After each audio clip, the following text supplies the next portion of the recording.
It's chilly this morning, and I had on shorts and a short sleeve shirt. We're about to go into Carlsbad Caverns, which is going to make it even chillier, and we have to boot up before the caverns, so we're doing that now before we head in. Here's our car is starting to get really junky.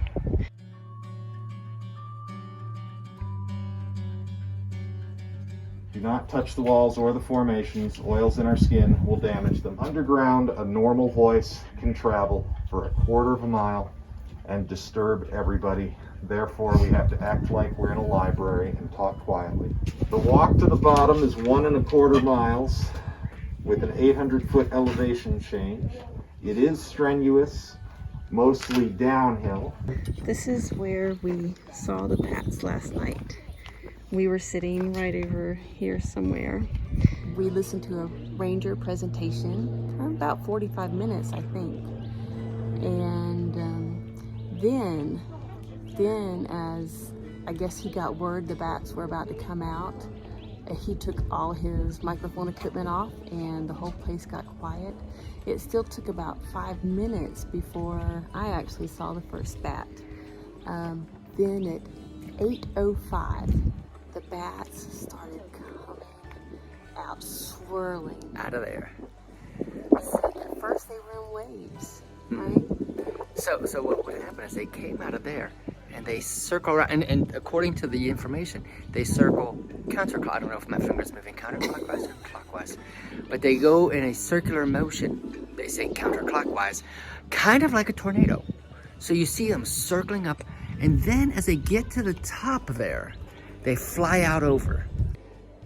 Here's where they do their little tornado activity, getting bigger and bigger. And once they got to here, they flew out that way. And then they just went up into the sky, and then they kind of veered off this way. And like Wendy was saying, they go in waves. At first they do. We counted about maybe 10 waves of hundreds of bats going out at a time. And then it was one continuous flow of bats. Now look at this entrance to the cave. So remember, it's getting dusk. It's getting darker and darker, and it's harder to see individual bats. But what we saw, those are swallows, by the way, that you're seeing there. They also share the cave with the bats. But what we would see is the bats coming out almost, and somebody used the description boiling with bats. I thought it was more like smoke coming out of a pipe, because they were so dark against the dark rock. All you could see was this darkness coming out, and there were so many, it literally looked like smoke, because you couldn't see individual bats until they got to the sky, and you could see them highlighted. Occasionally they'd come out as far as here and fly over us, sometimes getting within, I was kidding Wendy, a few bat lengths of us. You'd kind of duck as they'd fly overhead. It was really cool. After everybody, a lot of people left, and we then went and perched right here, and they really were at times coming right over our heads. It was really, really cool. The show lasted, I mean, once the waves ended, it was just solid bats out of the cave, and the whole thing lasted 40 minutes. One of the impressions I got, Wendy and I were talking about how we needed to try to give this some visualization since you're not here.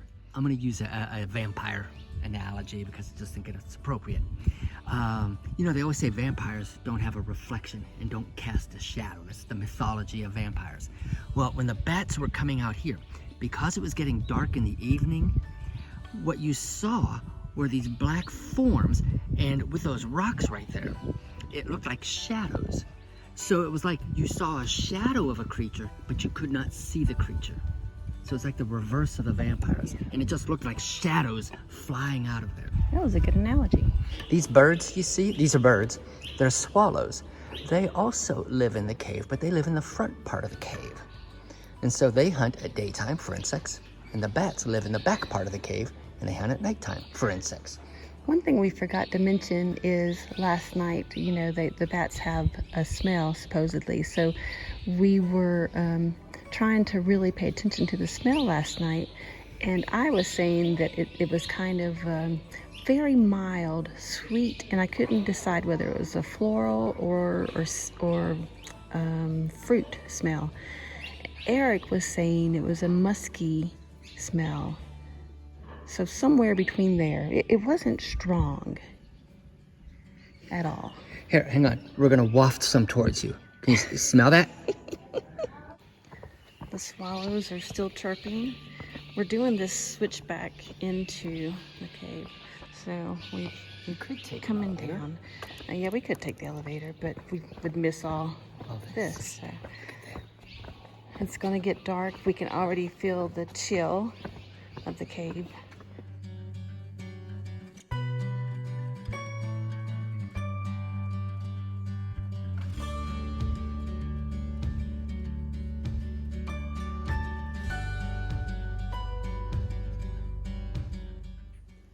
The camera is actually doing okay in the caverns.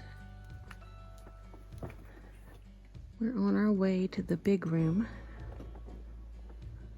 I think it's the biggest room in any cave. I don't know if we've actually made it yet because this room's pretty big.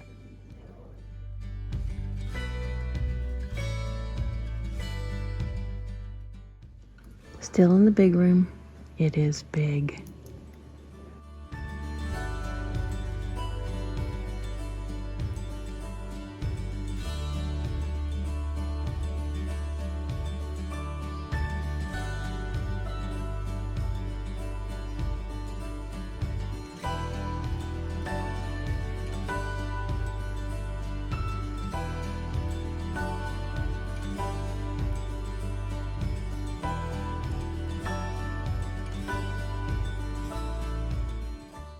We have flashlights and we could have brought them, but we didn't think about it.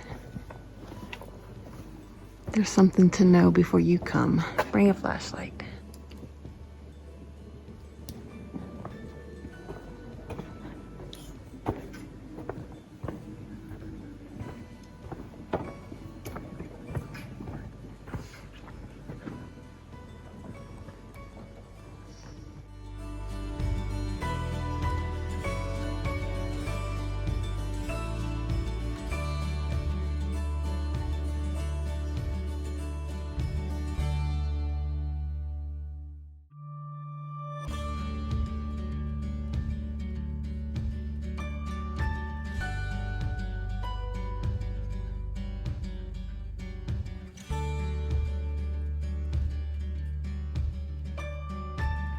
Carlsbad Caverns continues. It is big. Apparently not the biggest caverns, but it is big enough for me.